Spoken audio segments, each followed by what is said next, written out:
பாடுகளின் தாசனாம் இறைமைந்தன் இயேசுவின் திருப்பெயரிலே விழாவுக்கும் இந்த மகிழ்ச்சியான மார்ச் மாதத்தினுடைய கடைசி பரிசுத்தமான நாளிலே யாவரையும் தோற்றங்களை அன்பு வாழ்க்கைகளை தெரிவித்துக் கொள்கிறேன். நாளை காலை நேர ஆராதனை நாம் ஆரம்பிக்கலாம். ஒரு ஆரம்பம் பிதா குமாரன் பரிசுத்த ஆவியின் பெரிய நாமம் உள்ளது. ஆமென். கர்த்தரை நோக்கி நாம் ஜெபிப்போம்.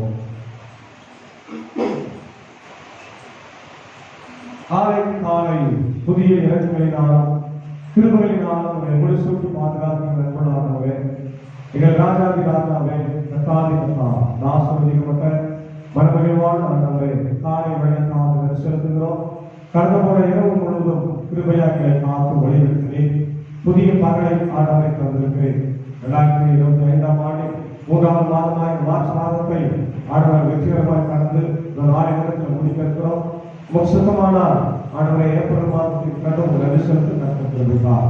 இந்த நாளில் இறை செய்திக்காக சொல்லிக்கிறோம்.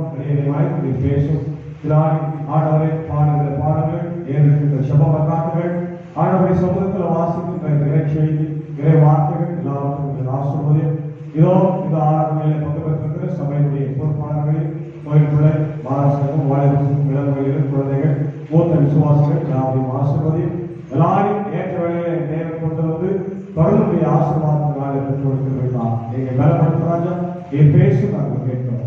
இந்த கேட்கின்ற இந்த அருமையான ஆண்டவரை பாவத்தை கிராம மக்களையும் அதே போல இந்த காணொலி வழியாக ஆண்டவரை பார்த்து கேட்கிற எல்லா மக்களுக்கும் இறை ஆசிரியர்களுக்கு ஒழிவு இயேசுவின் மூலம் ஜெபிக்கிறோம். நல்லது நாமே. ஆமென். நாம் கடவுளை குறிக்கும்படியாக 20வது ஞான பாடலை நம்மாலும் பொது பாடலாக தான் சேர்ந்து பாடி கற்றுக்கொள்வோம். 20வது ஞான பாடல் நெஞ்சே விழித்து பாடி கர்த்தரை கொண்டாடுகிற பாடல்.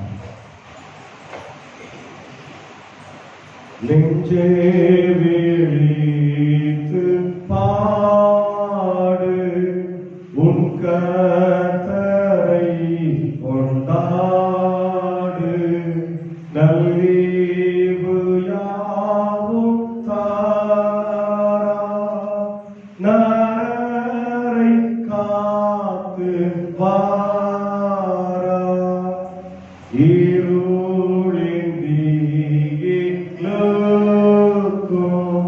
பிசாசின் மோசத்துக்கும்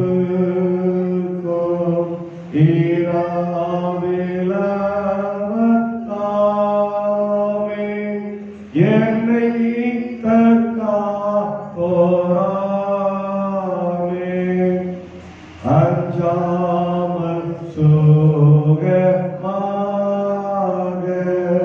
படுத்துக் கொள்வாயாக நாமே மறைப்போம் என்று ரட்சிக்க வாக்கு தந்தீ நீ சொன்ன வண்ணமாக இப்போ நாம் சுகமாக புது பகலை கண்டு பலி செலுத்த வந்தேன். ஆவுமக்கத்தாரே எதை செலுத்த வாரே நான் பணிவோடு சொல்லும் துதியை ஏற்றுக்கொள்ளும் நீரானை தள்ளினாக உமக்கு பலியாக பின்னேதுவும் இராது வெறிவும் இடையாது இன்னாலும் சேதத்துக்கு என்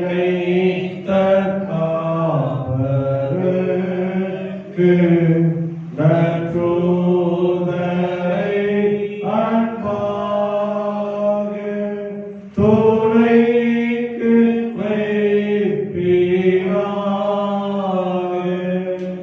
நான் என்னையோ சித்தாளும் ஏழை துவக்கினாளும் நீர் வாய்ந்த பரிவாளும் நன்முடிவையும் தாரும். ஏஞ்சிலே தரித்து என்னை ஆசீர்வதித்து நீ ஜீவ வார்த்தை சொல்லும் மோட்சத்தில் சேர்த்துக் கொள்ளும். ஆமென். மனிதர் விழுது நின்று பிரதான தேவாரத்தின் முறைமையை நாம் பின்பற்றி பாடுவோம்.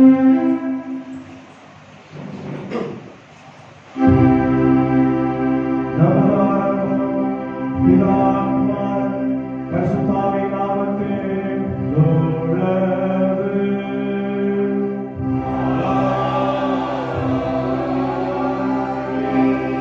கர்த்தருக்குள் பிரியமான மக்களே, நமது பிதாவாகிய கடவுளிடம் கவனற்ற இருதயமுள்ளவர்களாய் சேர்ந்து நமது பாவங்களை அவருக்கு அறிக்கையிட்டு அவைகளை மன்னிக்க நமது ரட்சகராகிய இயேசு கிறிஸ்துவின் நாமத்தில் அவரை கெஞ்சி கேட்போம்.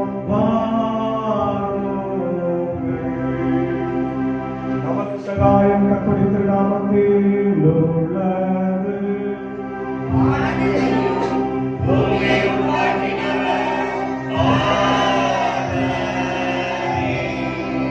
என் வீரர்களை கர்த்தர் அறிக்கையிடுவேன் என்றேன்.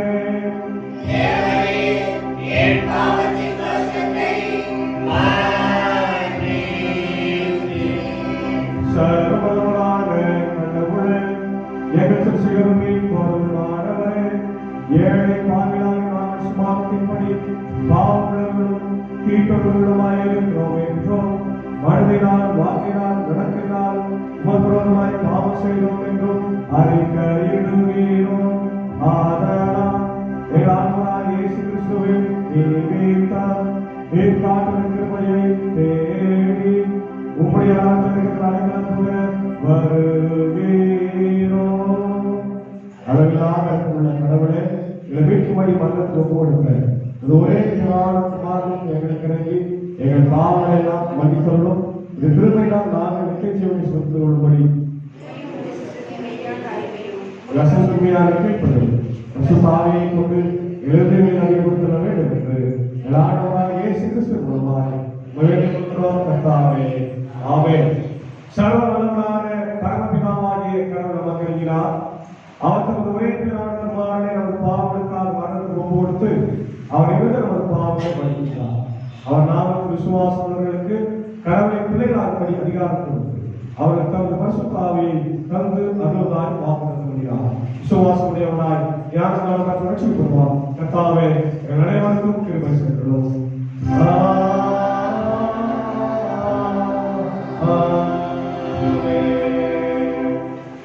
நாம் பின்னோண்டமாக ஒரு சந்தையில் 4ஆம் ராஜ்யத்திற்குரிய ஆரம்ப வாசத்தை பாடுவோம்.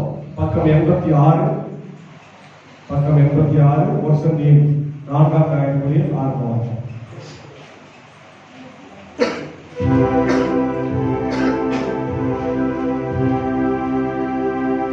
எருசலேமை நேசிக்கிற நீங்கள் எல்லாரும்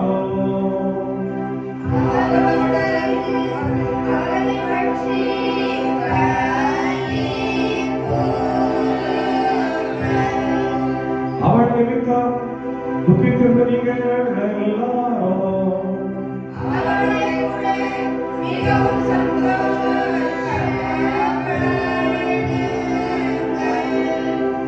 யெகோவாவின் வீட்டுக்கு போவோம் வாருங்கள் என்று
இன்றைக்காக வாசிக்க வேண்டிய முதலாம் வேத பகுதி அது சங்கீதம் 32.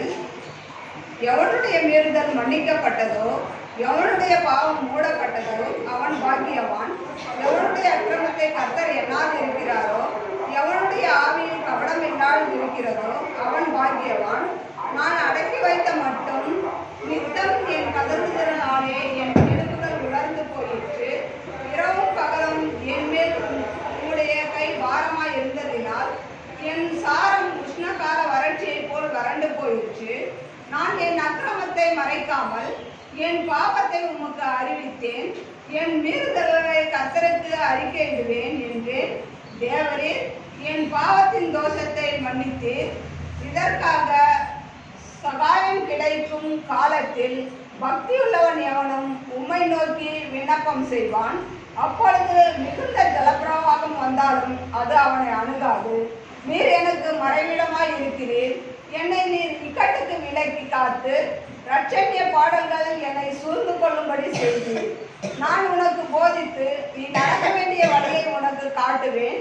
உன்மேல் என் கண்ணை வைத்து உனக்கு ஆலோசனை சொல்லுவேன். வாரினாலும் கடிவாளத்தினாலும் வாய் கட்டப்பட்டால் ஒழிய உன் கிட்ட சேராத புத்தி இல்லாத குதிரையை போலவும் கோவர் கழுதையை போலவும் இருக்க வேண்டாம். துன்மார்கனுக்கு அநேக வேதனைகள் உண்டு. கர்த்தரை நம்பி இருக்கிறவனையோ கிருபை சூழ்ந்து கொள்ளும். நீதிமான்களே, கர்த்தருக்குள் மகிழ்ந்து களி கூறுங்கள். செம்மையான இருதயம் உள்ளவர்களே, நீங்கள் எல்லோரும் ஆனந்த முழக்கம் இடுங்கள் என்றார் என்பது இதற்காக வாசிக்க வேண்டிய முதலாம் வேத பகுதி வாசித்து முடிந்தாயிற்று.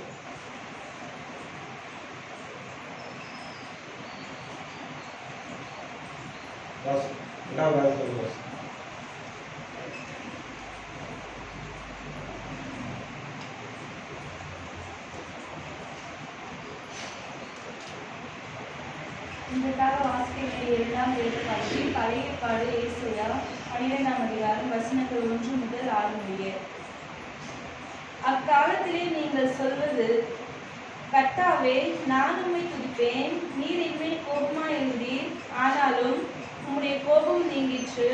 நீர் என்னை தேற்றுகிறீர். இதோ தேவனே, என் ரட்சிப்பு, நான் பயப்படாமல் நம்பிக்கையாய் இருப்பேன். கர்த்தராகிய யெகோவாவே என் பலனும் என் கீதமுமானவர், அவரே எனக்கு ரட்சிப்புமானவர். நீங்கள் ரட்சிப்பின் ஊற்றுகளில் இருந்து மகிழ்ச்சியோடு தண்ணீர் கொண்டு கொள்வீர்கள். அக்காலத்தில் நீங்கள் சொல்வது, கர்த்தரை துதியுங்கள், அவர் நாமத்தை தொழுது கொள்ளுங்கள், அவருடைய செய்திகளை ஜனங்களுக்குள்ளே அறிவியுங்கள், அவருடைய நாமம் உயர்ந்ததென்று பிரஸ்தாபம் பண்ணுங்கள். கர்த்தரை கீர்த்தனம் பண்ணுங்கள், அவர் மகத்துவமான கிரியைகளை செய்தார், இதோ பூமி எங்கும் அறியப்பட கடவது என்பீர்கள். சியோனில் வாசமாய் இருக்கிறவர்களே, நீ சத்தமிட்டு கெம்பீரி. இஸ்ரவேலின் பரிசுத்தர் உன் நடுவில் பெரியவராய் இருக்கிறார். இதற்காக வாசிக்க வேண்டிய 2ஆம் வேத பகுதி வாசிக்க வேண்டும். 2 கொரிந்தியர் 5:16 முதல் 21 வசனம்.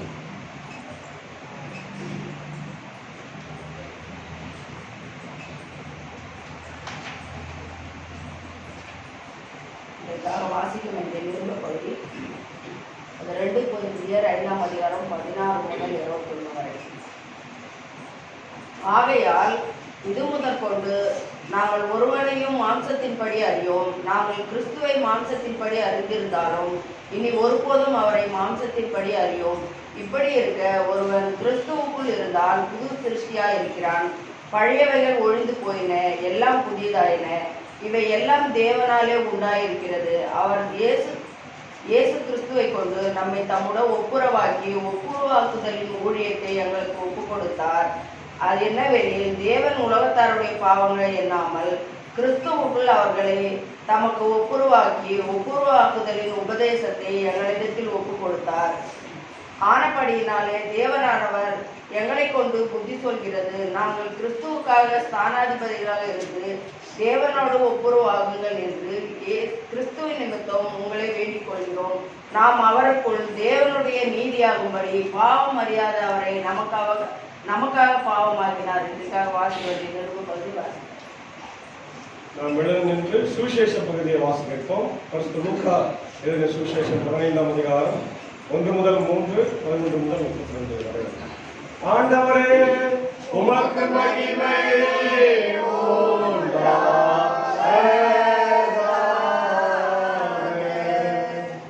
இன்றைக்காக வாசிக்க வேண்டிய சுவிசேஷ பகுதி லூக்கா 15ஆம் அதிகாரம் வசனங்கள் 1 முதல் 3 வரை, 11 முதல் 32 வரை. சகல ஆயக்காரரும் பாவிகளும் அவருடைய வசனங்களை கேட்கும்படி அவரிடத்தில் வந்து சேர்ந்தார்கள். அப்பொழுது பரிசேயரும் வேதபாரகரும் முறுமுறுத்து, இவன் பாவிகளை ஏற்றுக்கொண்டு அவர்களுடைய சாப்பிடுகிறார் என்றார்கள். அவர்களுக்கு அவர் சொன்ன ஊமையாவது, பின்னும் அவர் சொன்னது, ஒரு மனுஷனுக்கு 2 குமாரர் இருந்தார்கள். அவர்களில் இளையவன் தகப்பனை நோக்கி, தகப்பனே, ஆஸ்தியில் எனக்கு வரும் பங்கை எனக்கு தர வேண்டும் என்றான். அந்தபடியே அவன் அவர்களுக்கு தன் ஆஸ்தியை பங்கிட்டு கொடுத்தான். சில நாளைக்கு பின்பு இளைய மகன் எல்லாவற்றையும் சேர்த்து கொண்டு தூர தேசத்துக்கு புறப்பட்டு போய் அங்கே துன்மார்க்கமாய் ஜீவனம் பண்ணி தன் ஆஸ்தியை அழித்து போட்டான். எல்லாவற்றையும் அவன் செலவழித்த பின்பு அந்த தேசத்திலே கொடிய பஞ்சம் உண்டாயிற்று. அப்பொழுது அவன் குறைவுபட தொடங்கி அந்த தேசத்து குடிகளில் ஒருவனிடத்தில் போய் ஒட்டி கொண்டான். அந்த குடியானவன் அவனை தன் வயல்களில் பன்றிகளை மேய்க்கும்படி அனுப்பினான். அப்பொழுது பன்றிகள் தின்கிற தவிட்டினாலே தன் வயிற்றை நிரப்ப ஆசையாயிருந்தான். ஒருவனும் அதை அவனுக்கு கொடுக்கவில்லை. அவனுக்கு புத்தி தெளிந்த போது அவன், என் தகப்பனுடைய கூலிக்காரர் எத்தனையோ பேருக்கு பூர்த்தியான சாப்பாடு இருக்கிறது, நானோ பசியினால் சாகிறேன். நான் எழுந்து என் தகப்பனிடத்திற்கு போய், தகப்பனே, பரத்துக்கு விரோதமாகவும் உமக்கு முன்பாகவும் பாவம் செய்தேன். இனிமேல் உம்முடைய குமாரன் என்று சொல்லப்படுவதற்கு நான் பாத்திரன் அல்ல. உம்முடைய கூலிக்காரரில் ஒருவனாக என்னை வைத்துக் கொள்ளும் என்பேன் என்று சொல்லி எழுந்து புறப்பட்டு தன் தகப்பனிடத்தில் வந்தான். அவன் தூரத்தில் வரும்போதோ அவனுடைய தகப்பன் அவனை கண்டு மனதுருகி ஓடி அவன் கழுத்தை கட்டிக்கொண்டு அவனை முத்தம் செய்தான். குமாரன் தகப்பனை நோக்கி, தகப்பனே, பரத்துக்கு விரோதமாகவும் உமக்கு முன்பாகவும் பாவம் செய்தேன். இனிமேல் உம்முடைய குமாரன் என்று சொல்லப்படுவதற்கு நான் பாத்திரன் அல்ல என்று சொன்னான். அப்பொழுது தகப்பன் தன் ஊழியக்காரரை நோக்கி, நீங்கள் உயர்ந்த வஸ்திரத்தை கொண்டு வந்து இவனுக்கு உடுத்தி இவன் கைக்கு மோதிரத்தையும் கால்களுக்கு பாத ரட்சைகளையும் போடுங்கள். ஒரு கொழுத்த கால்நடையை கொண்டு வந்து அடியுங்கள். நாம் புசித்து சந்தோஷமாய் இருப்போம். என் குமாரனாகி இவன் மரித்தான், திரும்பவும் உயிர்த்தான், காணாமல் போனான், திரும்பவும் காணப்பட்டான் என்றான்.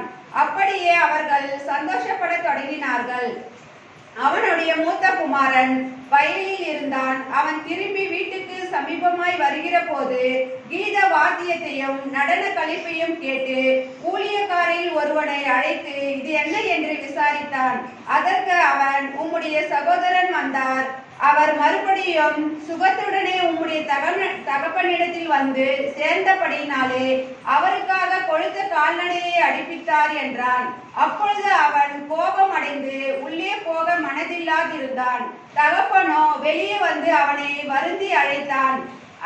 அவன் தகப்பனுக்கு பிரதியுத்தரமாக, இதோ இத்தனை வருஷ காலமாய் நான் உமக்கு ஊழியம் செய்து ஒரு காலம் உம்முடைய கற்பனையை மீறாதிருந்தோம். என் சிநேகிதரோடு நான் சந்தோஷமாய் இருக்கும்படி நீர் ஒரு காலம் எனக்கு ஒரு ஆட்டுக்குட்டியையாவது கொடுக்கவில்லை. வேசிகளிடத்தில் உம்முடைய ஆசையை அழித்து போட்ட உம்முடைய குமாரனாகி இவன் வந்தவுடனே கொழுத்த கால்நடையை இவனுக்காக அடிப்பித்தீரே என்றான். அதற்கு தகப்பன், மகனே, நீ எப்போதும் என்னோடு இருக்கிறாய். எனக்குள்ளதெல்லாம் உன்னுடையதாய் இருக்கிறது. உன் சகோதரனாகி இவனோ மரித்தான், திரும்பவும் உயிர்ப்பித்தான், காணாமல் போனான், திரும்பவும் காணப்பட்டான். ஆனபடினாலே நாம் சந்தோஷப்பட்டு மகிழ்ச்சியாய் இருக்க வேண்டுமே என்று சொன்னான் என்றார் என்பதுவே இன்றைக்காக வாசிக்க வேண்டிய சுவிசேஷ பகுதியை வாசித்து முடிந்தது.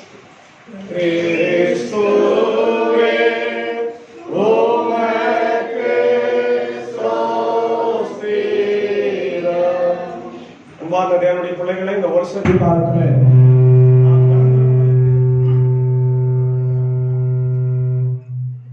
நாம் மனம் திரும்ப வேண்டும் என்று கர்த்தருடைய வார்த்தை நாம் கேட்டிருக்கிறோம். இந்த வார்த்தைகளுக்கு ஏற்ப நம்மை நாமே ஆண்டவருக்கு அர்ப்பணித்து நம்முடைய விசுவாசத்தை நாம் அனைவரும் சேர்ந்து அப்போஸ்தல விசுவாச பிரமாணத்தை பயபக்தியோடு சேர்ந்து நாம் அறிக்கை செய்வோமாக. பரலோகத்தையும் உலகத்தையும் படைத்த சர்வத்திற்கான விசுவாசத்தை ஒரே ஞானமான இயேசு கிறிஸ்து விசுவாசத்தை ஆவியினாலே நிபந்தனை கனிமணியத்தில் பிறகு புதுவாக்கு பாடுபட்டு சிறுநாயகம் மதிப்படைப்பட்டார். பாதாளத்தில் இறங்கி 3ஆம் நாள் மதிப்பு இருக்கிறார். மரபடத்தில் ஏறி சர்வந்திர கூட பிதாவாகிய கடவுள் வலது மனசில் வீற்றிருக்கிறார். அவர்கள் உயிரோடு மருத்துவ நியாயம் கொள்வார். பரிசுத்தாவை விசுவாசிக்கிற பொதுவான பரிசுத்த கிறிஸ்தவ சபை கிறிஸ்தவனுடைய ஐக்கியம் பாவ மன்னிப்பும் சரீர உயிர்த்தலும் நித்திய ஜீவனும் என்று விசுவாசிக்கிறேன். ஆமென். மீண்டும் அமர்ந்து 225வது ஞான பாடலை பாடும்போது ஆலய கட்டுமான பணிக்காய் காரியங்கள் போதும் மாசற்ற ஆட்டுக்குட்டி நீ சிலுவையில் தொங்கி என்ற ஞான பாடல் நாம் சேர்ந்து பாடுவோம்.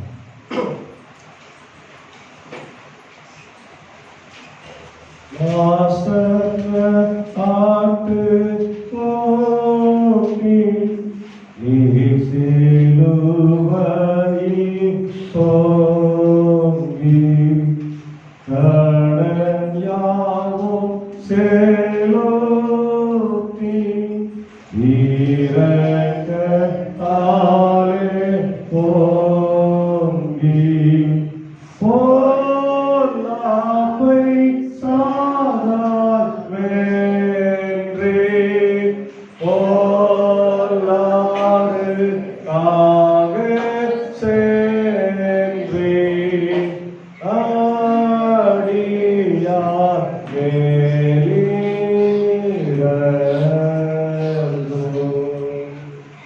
மாசற்ற ஆட்டுக்குட்டி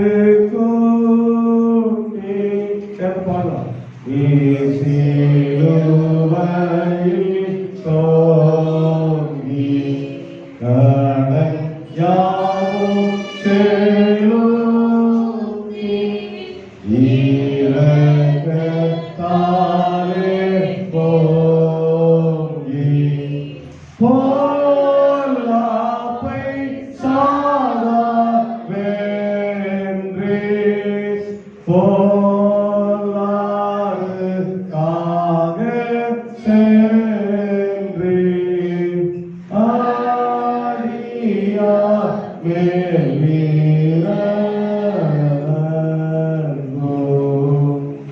மாசற்ற ஆட்டுக்குட்டி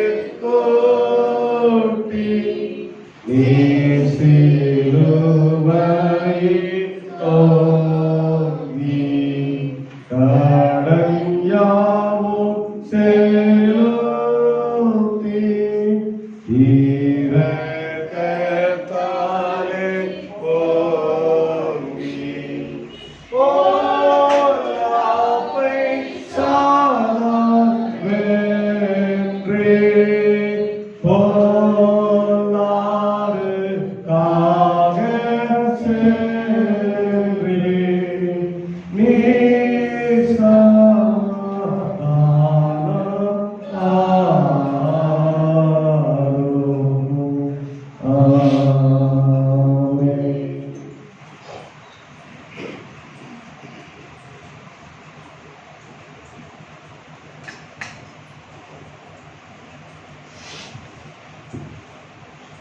பாடுகளின் தாசனாம் இறைமைந்தன் இயேசுவின் திருப்பெயரிலே மீண்டுமாக உங்கள் யாவரையும் இந்த மகிழ்ச்சியான காலை நேரத்தில் அன்போடு வாழ்த்தி வரவேற்கிறேன். இந்த அருமையான காலை நேரத்தில் உங்களை சந்திப்பதிலே ஆண்டவருக்கு நன்றி செலுத்துகிறேன். ஆண்டவர் நன்றி சொல்லாமா எல்லாரும்? கர்த்தருக்கு ஸ்தோத்திரம், கர்த்தருக்கு ஸ்தோத்திரம், அல்லேலூயா, ஆமென். எல்லாம் சுகமா இருப்பீங்க நம்புறேன். சுகமா இருக்கிறீங்களா? ஆமா. இந்த 40 நாள் உபவாசம் கூட எப்படி போயிட்டு இருக்குது? சிறப்பா போறோம். பாக்குறேன் சிலர் வீடியோ எடுத்து அனுப்புறீங்க. ரொம்ப மகிழ்ச்சியா இருக்கிறது. உங்களுடைய இந்த வார்த்தைகள் எல்லாம் நல்லா இருக்கும். ரொம்ப அழகா பண்றீங்க. நல்ல ஒரு பிரசங்கியா மாதிரியே நல்லா நீங்க அந்த வார்த்தைகளை பிரசங்கம் பண்றீங்க. அதுக்காக தான் உங்களுக்கு அந்த ஒரு வாய்ப்பை நான் கொடுத்தேன். இப்போ இனிமேல் நீங்க வேதத்தை படிக்கும்போது வேற மாதிரி உங்களுக்கு தெரியும். இது வரைக்கும் வித்தியாசமா படிச்சிருப்பீங்க, சும்மா மேலோட்டமா. ஒரு பிரசங்கம் பண்ணிட்டு அந்த பகுதியை படிக்கும் போது உங்களுடைய மனசுல இந்த வார்த்தைக்கு இதெல்லாம் சொன்னா நல்லா இருக்கும் அப்படின்னு உங்களுக்கு ஓடும். அதுதான் பைபிள். ஒரே வார்த்தை தான், ஆனா நம்முடைய படிப்பினுடைய வித்தியாசம் வேற மாதிரி. ஒவ்வொரு அனுபவத்தையும் நமக்கு அது புதுசா இருக்கும். அதே வார்த்தை தான், அதே வார்த்தை தான். ஆனா நம்முடைய சிந்தனைகள் அது அதிகமாய் புரிந்து கொள்வதற்கு, அதிகமாய் நாம் தெரிந்து கொள்வதற்கு, அதை பற்றி ஆராய்வதற்கு நமக்கு கடவுள் இந்த நாட்களை ஏற்படுத்தி தந்திருக்கிறார். அதனால நம்ம கடவுள் நன்றி சொல்லுவோம். எல்லாருக்கும் வாய்ப்பு இருக்குது, எல்லாரும் பயன்படுத்திங்க, எல்லாரும் பிரசங்கம் பண்ணுங்க. பிரசங்கம் வரல அப்படின்னா ஜெபம் பண்ணுங்க, பாட்டு பாடுங்க. ரொம்ப அது நம்ம ஆசீர்வாதமா இருக்கும். முக்கியமா நம்முடைய ஆலய கட்டுமான பணிக்காக நீங்க ஜெபித்து கொடுங்க. அதான் இந்த நேரத்தில் நான் மீண்டும் நினைவுறுத்துகிற ஒரு காரியம்.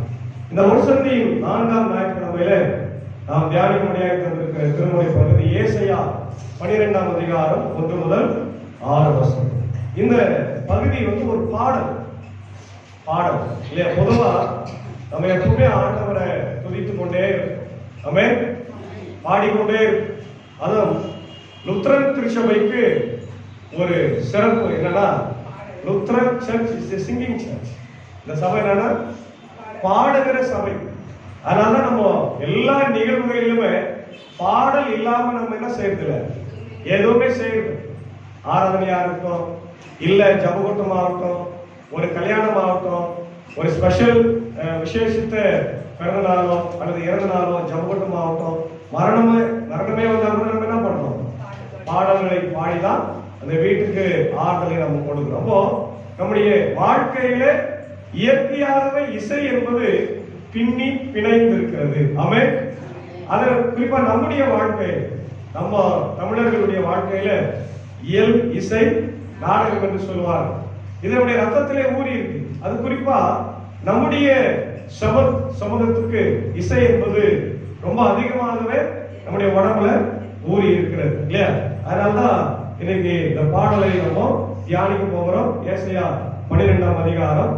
இது பாருங்க, ஆண்டவருடைய 1000 வருட அரசாட்சி எண்ணி ஆனந்த களிப்புடன் ஆண்டவரை துதிக்கும் ஒரு உன்னத கீதம், ஆனந்த கீதம் என்று சொல்லப்படுகிறது. இந்த பகுதி ஏசாயா எழுதியிருக்கிறார். ஏசாயா என்று சொன்னால் கர்த்தாவே எங்களுடைய மீட்பு என்று பொருள், அல்லது யாவே எங்களுடைய மீட்பு, யாவே இஸ் மை சால்வேஷன் என்று பொருள். இந்த அதிகாரத்தை எல்லாரும் என்ன சொல்றாங்கன்னா சங்கீத முத்துக்கள் அப்படின்றாங்க. என்ன சொல்றாங்களா? சங்கீத முத்துக்கள் அப்படின்னா the pearl of sands. நம்ம கழுத்துல அணிந்து கொள்வோம் இல்லையா, முத்து, கடல்ல அரிதா இருக்கக்கூடிய முத்து. அது எப்படி கிடைக்கும்? கடல் ஆழத்துல போனாதான் கிடைக்கும். அது போல இன்னைக்கு கிடைக்கக்கூடாத ஒரு பொருளாக இந்த ஏசாயா 12ஆம் அதிகாரம் இருக்கு. இது என்ன சொல்லுதுன்னா, இஸ்ரவேல் மக்கள் உபத்திரவம் நீங்கி, துன்பம் நீங்கி, சாபம் நீங்கி வாழுகிற போது அவர்கள் இதை பாடுகிறார்கள் என்று சொல்லப்பட்டிருக்கிறது. அதான் இந்த அருமையான 12ஆம் அதிகாரத்துல நம்ம பார்க்கணும் இல்லையா? இந்த பகுதி முதல் பகுதியில வருது. ஏசாயாவை நம்ம எத்தனை பெரிய பிரிக்கிறோம்? 3 பகுதி இல்லையா? 1 முதல் 39 சிறையிருப்புக்கு முன்பாக, 40 இருந்து 55 சிறையிருப்புல, 56 இருந்து 66 சிறையிருப்பிலிருந்து திரும்பி வந்த பிறகு பாடப்பட்டது.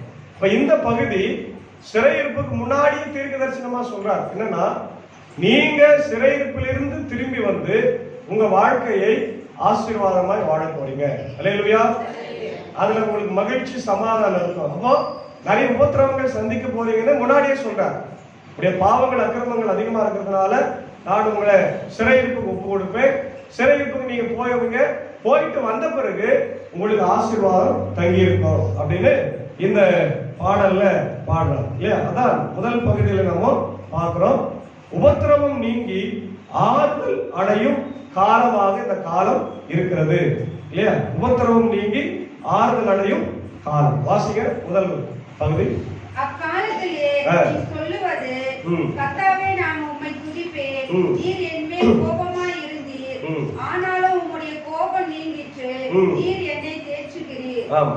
கர்த்தர் சொல்றாரு, பக்தன் சொல்றா ஏசாயா, ஆண்டவர் என் மேல எப்படி இருந்தாரா? கோபமா இருந்தாரு. ஆனா இப்போ அந்த கோபம் எல்லாம் நீங்கி போயிற்று இல்லையா? அக்காலத்துல நீ சொல்லுவது, கர்த்தாவே நான் உம்மை துதிப்பேன், நீர் என் மேல் கோபமாய் இருந்து ஆனாலும் உம்முடைய கோபம் நீங்கிற்று, நீர் என்னை தேற்றுகிறேன். இல்லையா? அப்போ கோபம் நீங்க ஏன் கோபம் வருது? பெற்றோருக்கு பிள்ளைங்க மேல ஏன் கோபம் வருது? அவங்க கீழ்ப்படியாம இருக்கிறாங்க, படிக்க சொன்னா படிக்காம இருக்கிறாங்க, ஸ்கூலுக்கு போக சொன்னா போறதில்ல. இல்லையா? எக்ஸாம்ஸ் படிக்க சொன்னா கையில செல்போன் வச்சிருக்கிறாங்க. IPL வேற நடந்தது, கிரிக்கெட், அதை வேற ஆண் பிள்ளைங்க எல்லாம் அதை பார்ப்பாங்க அதிகமா. இல்லையா? அவன் படிக்க மாட்டான். இப்போ பெற்றோருக்கு நியாயமான கோபம் வருமா இல்லையா? அது நியாயமான கோபம் தான். அது போலதான் கடவுள் நம்ம மேல சில நேரத்தில் கோபப்படுவாரு. அது அநியாயமான கோபம் இல்லை, நியாயமான கோபம். அது நம்மளை தண்டிக்கின்ற கோபம் அல்ல, கண்டிக்கின்ற கோபம். பெற்றோர்கள் கண்டிக்காத பிள்ளைகள் நல்ல பிள்ளைகளாவே இருக்க மாட்டாங்க. அதான் ஏசாயா சொல்றார், இஸ்ரவேல் மக்களை ஆண்டவர் கண்டித்தார், அவங்களுக்கு புது வாழ்வை அருளுகிறார் என்று பார்க்கணும். ஏன்னா ஆண்டவர் கொடுத்த வாக்குறுதியில எப்பவுமே அவரு உண்மையா இருப்பார். பாருங்க, ஆதியாகமம் 17ஆம் அதிகாரம் 6ஆம் வசனம். ஆதியாகமம் 17:6. அதிகமாய் பழுக பண்ணி உன்னிலே ஜாதிகளை உண்டாக்குவேன், உன்னிடத்திலிருந்து ராஜாக்கள் தோன்றுவார்கள். ராஜாக்கள் தோன்றும்படியாக நான் உன்னை ஆசீர்வதிப்பேன். அப்போ கடவுள் இஸ்ரவேல் மக்களை தெரிந்து கொண்டார். யார் வழியாக? ஆபிரகாம் வழியாக. ஆபிரகாம் வழியாக தெரிந்து கொண்டு அவர்களுக்கு வாக்குத்தத்தத்தை கொடுத்திருக்கிறார். நான் உங்களுக்கு பெரிய ஆசீர்வாதத்தை தரப்போகிறேன். அது சாதாரணமான ஆசீர்வாதம் அல்ல, உங்களை ஒரு பெரிய ஜாதியாகவும் ஒரு பெரிய தேசமாகவும் மாற்றப் போகிறேன் என்று வாக்கு கொடுக்கிறார். அந்த வாக்குத்தத்தத்தை நிச்சயமா நிறைவேற்றாம போக மாட்டார். அதே போல ஆதியாகமம் 49 10ஆம் வசனம்.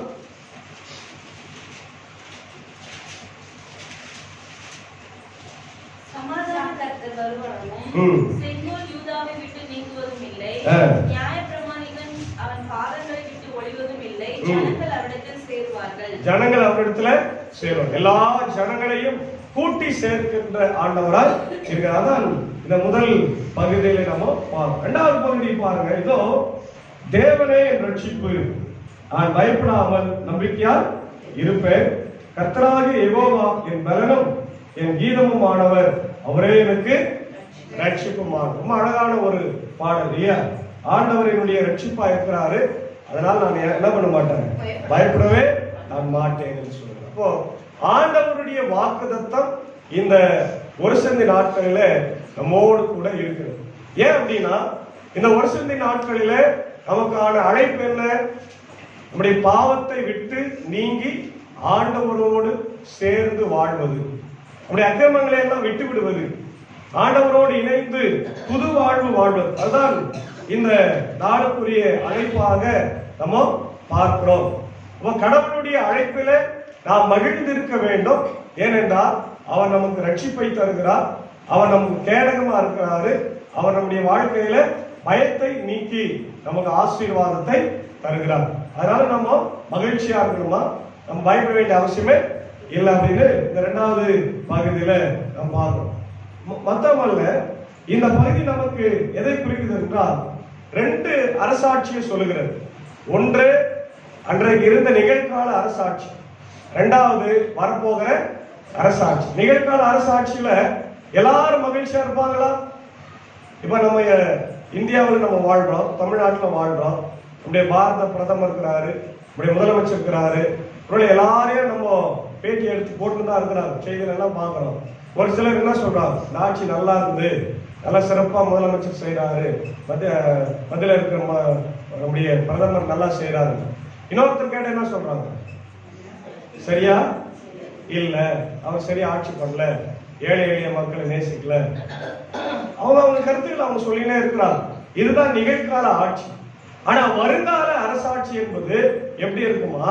அது 1000 வருடம் அரசாட்சியா இருக்கு. அதுதான் இந்த பகுதியில் நம்ம பார்க்கிறோம். 1000 வருட அரசாட்சி. எனவே அந்த 1000 வருட அரசாட்சியை நாம் என்ன பண்ணோம், பெற்றுக்கொள்ள வேண்டும். அது என்ன 1000 வருட அரசாட்சி? கேள்விப்பட்டிருக்கீங்களா? அதை கேள்விப்பட்டிருக்கீங்களா இல்லையா? இல்ல. 1000 வருடம் அரசாட்சி என்பது இயேசு ஆண்டவருடைய வருகையில அது நடைபெறும். முதல்ல வந்துருவாரு.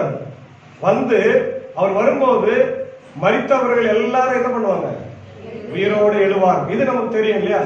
உயிரோடு எழுந்து இப்ப நிறைய பேரு சின்ன சின்ன வயசுல இறந்துருவாங்க, குழந்தைங்கள இறந்துருவாங்க, வாலிப வயசுல இறந்துருவாங்க. அவங்க வந்து வாழாத இருப்பாங்க இல்லையா? அந்த வயசுல அவங்களுக்கு வாழாம இறந்துட்டதுனால அவங்களுக்கு பூரண ஆயுஷை ஆண்டவர் தருவாங்க. அதுதான் 1000 வருஷம் அரசாட்சி. அந்த 1000 வருஷம் அரசாட்சியில பிசாசை ஆண்டவர் கட்டி வச்சிருவாங்க. செங்கிலியால அவன் கட்டப்பட்டிருப்பான். அவனுடைய தலையீடு இருக்காது. அப்ப அது மகிழ்ச்சியான ஒரு அரசாட்சியா இருக்கும். அந்த அரசாட்சி முடிந்த பிறகு திருப்பி நமக்கு என்ன வரும்? நியாய தீர்ப்பு வரும். அப்பதான் நமக்கு மரணமா, இது நரகமா பரலோகமா என்கின்ற ஒரு செய்தி காணும். இதுதான் 1000 வருஷம் அரசாட்சி இல்லையா? அதனாலதான் சங்கீதக்காரன் இந்த பாடலை அவன் பாடுறான். பாருங்க, சங்கீதம் 27:1, ஏசாயா 40:1 வாசிங்க. யாருக்கு பயப்படுவேன்? கர்த்தர் என் ஜீவனின் பலனானவர். யாருக்கு அஞ்சுவேன்? என் சத்துருக்களும் என் பகைஞருமாகிய பொல்லாதவர்களின் மாம்சத்தை பட்சிக்க என்னை நெருங்குகையில் அவர்களை இடறி விடுகிறார்கள். கர்த்தர் என் ரட்சிப்பா இருக்கிறார், என் வாழ்வில் ஊற்றாக இருக்கிறார். நான் யாருக்கு பயப்பட வேண்டிய அவசியம் இல்லை. ஏன்னா என்னை அவர் வந்து மீட்டுக் கொள்வார். 1000 வருஷம் அரசாட்சியில் என்னை வைப்பார். அதுக்கப்புறம் பரலோக வாழ்க்கைக்கு கொண்டு செல்வார். இதுதான் ஒவ்வொரு கிறிஸ்தவனுடைய நம்பிக்கையாக நாம் பார்க்கிறோம். அதனால்தான் முதல்ல யாத்திராகமம் 15ஆம் அதிகாரத்துல இஸ்ரவேல் மக்கள் அந்த செங்கடலை கடந்து போகும்போது வெற்றி பெற்றார்கள் இல்லையா? செங்கடலை கடந்து போறாங்க, வெறும் தரையில நடந்து போறாங்க. நடந்து போகும்போது கடவுள் அவங்களுக்கு ஆசீர்வாதத்தை கொடுத்தார். அதை எண்ணி அவங்க துதிக்கிறார். அப்ப அதே போல இதுவும் ஒரு ரட்சிப்பின் பாடலாக இருக்கிறது இல்லையா? ஏசாயா 55:1 வாசிங்க. ஏசாயா 55:1. ஓ தாகமாய் இருக்கிறவர்களே, நீங்கள் எல்லாரும் தண்ணீர் அண்டைக்கு வாருங்கள். பணம் இல்லாதவர்களே, நீங்கள் வந்து வாங்கி சாப்பிடுங்கள். நீங்கள் வந்து பணமும் இன்றி விலையும் இன்றி திராட்சரசமும் பாலும் கொள்ளுங்கள். நீங்கள் அப்பம் அல்லாததற்காக பானத்தையும் திருப்தி செய்யாத பொருளுக்காக உங்கள் பிரயாசத்தையும் செலவழிப்பானே. ஏன் நீங்க உலக பிரகாரமா வாழ்ந்துட்டு இருக்கிறீங்க? உலகத்துல நீங்க எங்க போனாலும் உங்களுக்கு என்ன ஏற்படாது?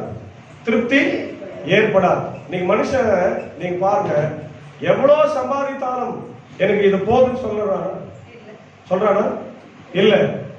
காரு, பங்களா, வீடுகள், சொத்துங்க, எவ்வளவு பேங்க் பேலன்ஸ் இருந்தா கூட எனக்கு இது போதாதுன்னு சொல்றோம். ஏன்னா அவனுடைய ஆசை அதிகமா இருக்கிறது. ஆனா இதெல்லாம் வீண். இதெல்லாம் நமக்கு ஒரே நாள்ல இல்லாம போயிடும். நான் மரித்து விட்டால் நம்ம கூட வருமா? பவுல் சொல்றாரு, நான் தாய் வயிற்றுல இருந்து நிர்வாணியாய் வந்தேன், நிர்வாணமா தான். ஆமா, எதுவுமே நம்ம கூட வரப்போவதில்லை. அப்போ கர்த்தர் சொல்லுகிறார், எல்லாரும் என்கிட்ட வாங்க, நான் உங்களுக்கு விலையும் இன்றி பணமும் இன்றி தான் கொடுக்கிறேன். ஆமா, தண்ணீரை கொடுக்கிறேன், பாலை கொடுக்கிறேன், உங்களுக்கு மீட்பை கொடுக்கிறேன், அது இலவசமா. இது வந்து உலக பிரகாரமான தண்ணீர் இல்லை. உலக பிரகாரமான தண்ணீரை குடிச்சா என்ன வரும்? தாகம் வரும், பசி வரும். அதான் யோவான் சுவிசேஷம் 4ஆம் அதிகாரத்துல நம்ம பார்க்கிறோம். சமாரிய பெண்ணுகிட்ட ஏசாமி பேசும்போது நம்ம சொல்றாரு, ஆண்டவரே நீர் யார்? ஆண்டவர் சொல்றாரு, நான் தான் மேசியா, உங்களோட பேசுங்கிற நான் தான் மேசியா. அப்போ நம்ம கேட்கிறாங்க, ஆண்டவரே எங்களுக்கு தண்ணீரை கொடுங்க, ஜீவ தண்ணீரை கொடுங்க. அப்போ ஆண்டவர் சொல்றாரு, அம்மா நீ கேட்கிற தண்ணீர் சாதாரண தண்ணீர், நான் கொடுக்கிற தண்ணீர் ஜீவ தண்ணீர். இந்த தண்ணீர் தாகமே வராது. ஆனா நீங்க மொண்டுகிற தண்ணீர்ல என்ன வரும்? தாகம் வரணும். உடனே இந்த அம்மாவுக்கு இவர் மேசியா என்று தெரிகிறது, போய் ஊர்ல எல்லாருக்கும் சொல்லுகிறார். அதுதான் மிக சிறப்பான பகுதியாக நம்ம அதில் பார்க்கிறோம். இயேசுவினிடத்துல கிடைக்கிற வாழ்க்கை வேற, உலகத்துல நம்ம வாழ்ற வாழ்க்கை வேற. அதுக்கு சம்பந்தமே இல்லை. அது கொஞ்ச காலம் தான். ஆனா இது நமக்கு எதை கொடுக்கிறது? பயிற்சியை கொடுக்கிறது. எப்படி கிளாஸ் ரூம்ல +2 வரைக்கும் படிக்கிறோம், அந்த +2 வரைக்கும் படிக்கிறது தான் நம்ம பிற்காலத்துல வேலை செய்வதற்கு ஒரு பயிற்சியா இருப்பதை போல இந்த உலக வாழ்க்கை என்பது பரலோக வாழ்க்கைக்கு நம்மளை அழைத்து செல்கிற ஒரு பயிற்சியாக இருக்கு. அதான் நம்ம இங்கே பார்க்கிறோம். எரேமியா 2ஆம் அதிகாரம் 11 -13 வாசிங்க. எந்த ஜாதியாவது ம். தேவர்கள் இல்லாத தங்கள் தேவர்களை மாற்றினது உண்டோ என்று பாருங்கள். என் ஜனங்களோ ம். வீணானவைகளுக்காக தங்கள் மகிமையை மாற்றினார்கள். ம். வானங்களே, இது நிமித்தம் பிரமித்து கொந்தளித்து ம். மிகவும் திடுக்கிடுங்கள் என்று கர்த்தர் சொல்கிறார். ம். என் ஜனங்கள் 2 தீமைகளை செய்தார்கள். ம். ஜீவ தண்ணீர் ஊற்றாகிய என்னை விட்டுவிட்டார்கள். தண்ணீர் நிற்காத தொட்டிகளாகிய வெடிப்புள்ள தொட்டிகளை தங்களுக்கு வெட்டி கொண்டார்கள். இல்லையா? அவங்க எப்படி வெட்டிக்கிறாங்களா? தண்ணீர் நிற்காத வெடிப்புள்ள தொட்டிகளை வெட்டி கொண்டார். உண்மையுள்ள ஆண்டவரை, ஜீவனுள்ள ஆண்டவரை விட்டு விட்டார். ஜீவனுள்ள ஆண்டவர் கொடுக்கிற தண்ணீர் தான் ஜீவ தண்ணீரா இருக்கு. அது என்றைக்குமே தாகம் எடுக்காத தண்ணீர். அதுதான் இந்த பகுதியில நாம புரிந்து கொள்ளும். அது மட்டுமல்ல, 4ஆம் வசனத்துல பாருங்க, நீங்கள் ரட்சிப்பின் ஊற்றுகளிலிருந்து மகிழ்ச்சியோடு தண்ணீர் மொண்டு கொள்வீர்கள். அக்காலத்திலே நீங்கள் சொல்வது, கர்த்தரை துதியுங்கள், அவர் நாமத்தை தொழுது கொள்ளுங்கள், அவருடைய செய்கைகளை ஜனங்களுக்குள்ளே அறிவியுங்கள், அவருடைய நாமம் உயர்ந்தது என்று பிரஸ்தாபம் பண்ணு. அப்போ ரட்சிப்பின் அனுபவத்தை பெற்ற நம்ம இல்லையா, மிஷினரிகள் மூலமாய் நம்ம ரட்சிப்பை பெற்றிருக்கிறோம். இப்போ நம்ம கிறிஸ்தவ பிள்ளைகளா வாழ்றோம், நம்ம உயர்ந்திருக்கிறோம், நம்ம பிள்ளைங்க உயர்ந்திருக்கிறாங்க, நல்ல இடத்துல அவங்கள வாழ்க்கைப்பட்டு நம்ம கொடுத்துருக்குறோம், நம்ம ஆண்டவர் நம்மளை உயர்த்தி வச்சிருக்கிறார். இப்போ இப்படிப்பட்ட நேரத்துல நம்ம என்ன செய்யணும்? ஊழியத்தை செய்யணும். நாம் பெற்றுக்கொண்ட நற்செய்தி என்ன பண்ணுமா? கூறி அறிவிக்க வேண்டும். அதான் நீங்க சொன்ன 4ஆம் வசனத்துல இல்லையா, அக்காலத்துல நீங்கள் சொல்லுவது, கர்த்தரை துதியுங்கள், அவர் நாமத்தை முதல்ல தொழுது கொள்ள வேண்டும். இரண்டாவது என்ன பண்ண சொல்றாரு? செய்கைகள் ஜனங்களுக்குள்ளே அறிவியுங்கள், அவருடைய நாமம் உயர்ந்தது என்று அவருடைய நாமத்தை பிரஸ்தாபம். அப்போ அவருடைய தொழுகை செய்யணும், அவருடைய நாமத்தை துதிக்க வேண்டும், அவருடைய நாமத்தை மற்றவங்களுக்கு அறிவிக்க வேண்டும், பிரஸ்தாபப்படுத்த வேண்டும். இதுதான் திருச்சபையினுடைய மிக உயரிய நோக்கமாய் இருக்கிறது. ஆனா நம்ம ஒரு பகுதி மட்டும்தான் செய்யணும். என்ன செய்யணும்? தொழுகை மட்டும்தான் செய்து கொண்டே. ஏன்னா நம்ம சபை ஆரம்பிச்சு 100 வருஷம் ஆச்சுன்னு சொல்றாங்க இல்லையா? ஒரு 100 வருஷமா நம்ம என்ன மட்டும் செஞ்சுருக்கிறோம்? ஊழியத்தை செய்யணும். எப்படி செய்யணும்? உங்க வாழ்க்கை தான் ஊழியமே. நம்முடைய வாழ்க்கை தான் நம்முடைய பிரசங்கம். நீங்க பிரசங்கம் பண்றீங்களே, ஒவ்வொருத்தரும் பிரசங்கம் பண்றாங்க. என்ன பிரசங்கம் பண்றீங்க? எல்லாம் கேட்டு போயிடுங்க, அழிஞ்சு போயிடுங்க, போய் சொல்லுங்க, கோயில் வராதிங்க, காணி கொடுக்காதீங்க, என்ன பண்றீங்க? என்ன பண்றீங்க? எல்லாரும் ஆலயத்துக்கு வரணும், நல்லா இருக்கணும், சந்தோஷமா இருக்கணும். அதை முதல்ல யார் செய்யணும்? யார் பேசுறாங்களோ அவங்க. அதான் நம்முடைய வாழ்க்கை. அந்த வாழ்க்கை தான் பிரசங்கம். பிரசங்கமே வாழ்க்கை, வாழ்க்கையே தொழுகை. புரியுதா? நம்ம என்ன பேசுறோம், நம்ம என்ன நினைக்கிறோம் என்பதை உலக மக்கள் பார்த்துட்டே இருக்கிறாங்க. நீங்க நல்லா இருக்கணும், அன்பா இருக்கணும்னு சொல்லிட்டு வெளியே போய் அவங்களோடய சண்டை போட்டீங்கன்னா அவங்க என்ன திரும்ப சொல்லுவாங்க? நீ நடித்து கொண்டு இருக்கிறாய். ஆண்டவர் புதிய ஏற்பாட்டுல பரிசேயர் சதுசேயர் வேதபாரகர் அடிக்கடி பார்த்து ஒரு வார்த்தை சொல்லுவார். என்ன? மாய்மாலக்காரரு. என்ன சொல்றாரு? மாய்மாலக்காரர்னா ஆலயத்துல ஒரு மாதிரி அவங்க இருப்பாங்க, வெளியே ஒரு மாதிரி இருப்பாங்க, நடிப்பாங்க, இரட்டை வேடம். அப்படி இல்லை. நம்முடைய வாழ்க்கை, நம்முடைய தொழுகை, நம்முடைய பிரசங்கம் அப்படிதான் இருக்கு. நம்ம என்னவா இருக்கிறோமோ அப்படிதான் நம்ம வாழ்க்கை மாறும். அப்போ நாமே பிரசங்கமாய் இருக்க வேண்டும், நாமே தொழுகையா இருக்கணும். அப்பதான் மக்கள் வந்து நம்மளை பார்த்து ஆண்டவருக்குள்ளான ரட்சிப்பை பெறுவார்கள், நம்மளை தேடி வருவார்கள். நம்மள அல்ல, இயேசுவை தேடி வருவார்கள், நற்செய்தியை தேடி வருவார்கள். அதுதான் சபை செய்ய வேண்டிய, இந்த காலத்துல கடுமையாக நம்ம உழைக்க வேண்டிய காலகட்டமா இருக்கிறது. அடுத்தது பாருங்க, கர்த்தரை கீர்த்தனம் பண்ணுங்கள், அவர் மகத்துவமான கிரியைகளை செய்தார், இது பூமி எங்கும் அறியப்பட கடவுள். அவரு பயங்கரமான காரியங்களை செய்கிறவர் இல்லையா, வல்லமையான காரியங்களை செய்கிறவர், இயற்கையின் மேல் அதிகாரம் உடையவராக இருக்கிறார். அதான் அவர் சொல்றார், சியோனில் வாசமா இருக்கிறவர்களே நீ சத்தமிட்டு கம்பீரி, இஸ்ரவேலின் பரிசுத்தர் நடுவில் பெரிய காரியங்களை செய்ய போகிறார். ஆமென், அல்லேலூயா. இந்த ஒரு சந்தி காலத்துல கடவுள் நமக்கு கொடுக்கிற அழைப்பு, நீங்க ஆண்டவரை துதிக்க வேண்டும், ஆண்டவரை புகழ்ந்து பாட வேண்டும். ஏனென்றால் ஆண்டவர் உங்க மேல இருக்கிற கோபத்தை அவர் விட்டு இப்போ உங்களுக்கு ஆசீர்வாதத்தை தர போறாரு. அவருடைய 1000 வருஷ அரசாட்சியில நீங்க ஆசீர்வாதமா இருக்க போறீங்கன்றத அவரு பின்பாக சொல்லுகிறார். அப்போ இதுதான் பவுலடிகளாரும் சொல்றாரு. இன்னைக்கு வாசி கேட்ட 2 கொரிந்தியர் 5ஆம் அதிகாரம் 16 இருந்து 21 வசனத்துல மரித்தவர்கள் எல்லாம் என்ன பண்ண போறாங்க? உயிரோடு எழுந்து வருவார்கள். உயிரோடு எழுந்து வந்து அவங்களுக்கான வாழ்க்கையை வாழ்வாங்க. நம்ம முதல்ல சொன்ன மாதிரி சிலர் பூரண ஆயுசு இல்லாம இறந்துருவாங்க, குழந்தையா இருக்கும்போது இறந்துருவாங்க.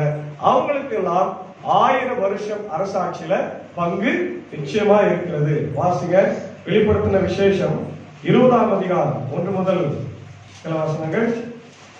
ஒரு தூதன் பாதாளத்தின் திறவுகோலை பெரிய சங்கிலியையும் தன் கையிலே பிடித்துக் கொண்டு வானத்திலிருந்து இறங்கி வர கண்டேன். பிசாஸ் என்னும் சாத்தான் என்னும் சொல்லப்பட்ட பழைய பாம்பாகிய வலு சர்ப்பத்தை அவன் பிடித்து அதை 1000 வருஷம் அளவும் கட்டி வைத்து 1000 வருஷம் என்ன பண்ணுவான்? பிசாச கட்டி வைக்கிறான். இதுதான் 1000 வருஷத்தினுடைய துவக்கம். அந்த 1000 வருஷம் நிறைவேறும் வரைக்கும் அந்த ஜனங்களை மோசம் போகாத படிக்கு அதை பாதாளத்தில் தள்ளி அடைத்து அதன் மேல் முத்திரை போட்டான். அதற்கு பின்பு அது கொஞ்ச காலம் விடுதலையாக வேண்டும். அன்றியும் நான் சிங்காசனங்களை கண்டேன், அவைகளின் மேல் உட்கார்ந்தார்கள். 1000 வருஷம் அரசாட்சியில முதல்ல ஆண்டவர் செய்வதுன்னா பிசாசு என்ன பண்றாரு? கட்டி போட்டுறாரு. அப்போ பிசாசை கட்டிட்டா அந்த ஆட்சி எப்படி இருக்கும்? இப்ப பிசாசு கட்டப்படல, இப்ப அது திறந்துதான் இருக்குது, விட்டுக்கிறாரு. அதனாலதான் நம்மள அவன் என்ன பண்றான்? வஞ்சித்து கொண்டே இருக்கிறான், நம்மளை ஏமாற்றுறான், நம்மளை அழிக்கிறான் இல்லையா, நம்மளை கொலை செய்ய பார்க்கிறான், ஆண்டவரை விட்டு பிரிக்க பார்க்கிறான். ஆனா 1000 வருஷம் அரசாட்சியில ஆண்டவர் பிசாசு தான் முதல்ல கட்டுவார். அப்புறமா தான் நம்ம கிட்ட அவர் வரப்போகிறார். அதே வெளிப்படுத்தின விசேஷம் 19ஆம் அதிகாரம் 11 இருந்து வாசிங்க. பின்பு பரலோகம் திறந்திருக்க கண்டேன். இதோ ஒரு வெள்ளை குதிரை காணப்பட்டது. அதின் மேல் ஏறி இருந்தவர் உண்மையிலும் சத்தியம் உள்ளவர் எனப்பட்டவர். அவர் நீதியாய் நியாயம் தீர்த்து யுத்தம் பண்ணுகிறார். அவருடைய கண்கள் அக்கினி ஜுவாலையை போல் இருந்தன.